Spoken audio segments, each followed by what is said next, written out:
আজকের ভিডিওতে সবাইকে স্বাগতম।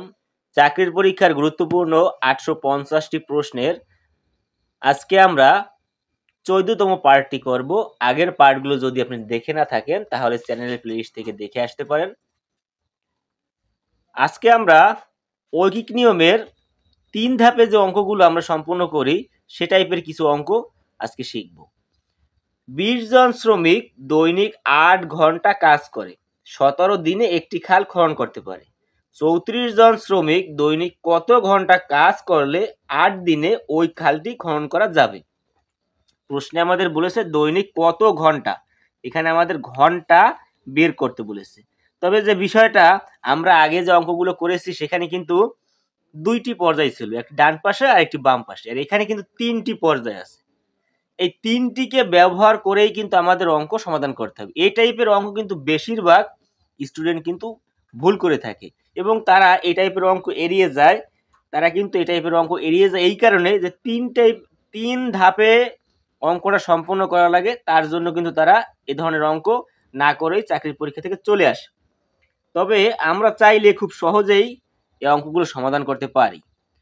আমাদের যে বিষয়টা খেয়াল রাখতে হবে, ঐকিক নিয়মে যদি কমে তাহলে হবে ভাগ, আর যদি বাড়ে তাহলে হবে গুণ। এই কনসেপ্টটা আপনাকে ক্লিয়ার হতে হবে। কমলে ভাগ আর বাড়লে গুণ, এইটা যদি আপনি সঠিকভাবে বুঝতে পারেন, অনেক করে কি একে আসলেই ভাবে হয়তো কমে গেছে তার জন্য ভাগ, না, সবসময় যে একে আসলেই যে ভাগ হয় তা কিন্তু না। অঙ্কের উপর নির্ভর করে, অনেক সময় একে আসলেও কিন্তু গুণ হয়। আমরা আগের পার্টে যে অঙ্কগুলো করেছি একে আসলে কিন্তু গুণ হয়েছে। আর যা চাবে তা আমাদের ডান পাশে রাখতে হবে।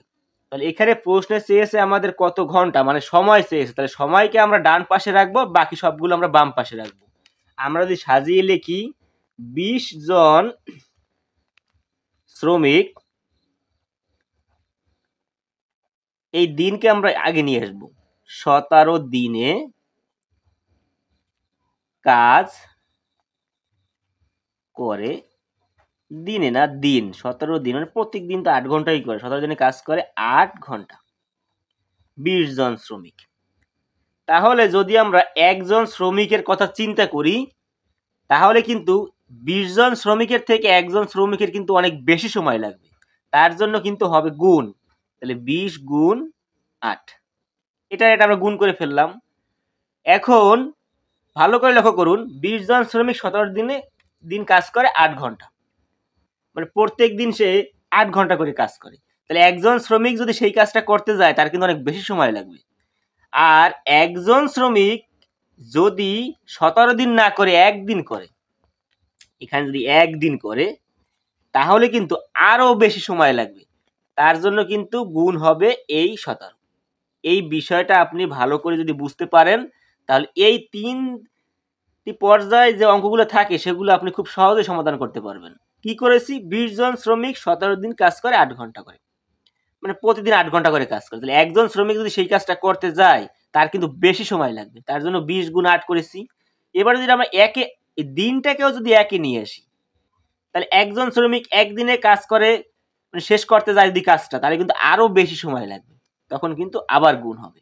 এরপরে আমাদের 34 জন শ্রমিকের কথা যদি আমরা চিন্তা করি, 34 জন শ্রমিক যদি সেটা শেষ করতে যায়, 34 জন শ্রমিক একজন শ্রমিকের থেকে এই একদিনের এটা যদি আমরা তুলনা করি 34 জনের সাথে, তাহলে কিন্তু এই একজন শ্রমিকের একদিনে যা সময় লাগবে 34 জনের কিন্তু অত সময় লাগবে না, তার জন্য কিন্তু কম সময় লাগবে। এখানে কিন্তু এসে হবে ভাগ,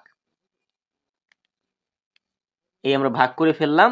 এখন প্রশ্নে বলেছে 34 জন শ্রমিক 8 দিনে করলে ওই খাল খনন হবে দৈনিক কত ঘন্টা।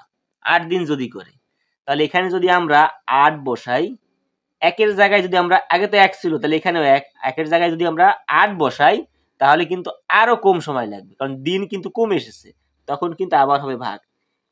এখানে বুঝতে হবে যে এখানে যে আমরা গুণটা করেছি এই গুণটা মানে যে বেড়ে গেছে তার জন্য না, আমরা কিন্তু এর সাথে তুলনা করেছি, এর থেকে এই 8 কিন্তু 8 দিন যদি আমরা নিই তাহলে সময় কিন্তু আরো কম লাগবে, এর জন্য কিন্তু আমরা এর নিচে এই ভাগ বসিয়েছি। এটা কিন্তু অনেক বড় লাইন করে অনেক সময় লাগে। এখন আমরা কাটাকাটি করি, 8 8 কাটা, 17 দুগুণে 34, 2 দিয়ে 10 20 কাটলে 10, তাহলে 10 ঘন্টা। এখানে আমাদের সময় লাগবে 34 জন শ্রমিক দৈনিক যদি 10 ঘন্টা করে কাজ করে তাহলে 8 দিনে ওই খালটি খনন করা যাবে। আজকের পাঠ এ পর্যন্তই। ভিডিওর সাথে থাকার জন্য সবাইকে ধন্যবাদ।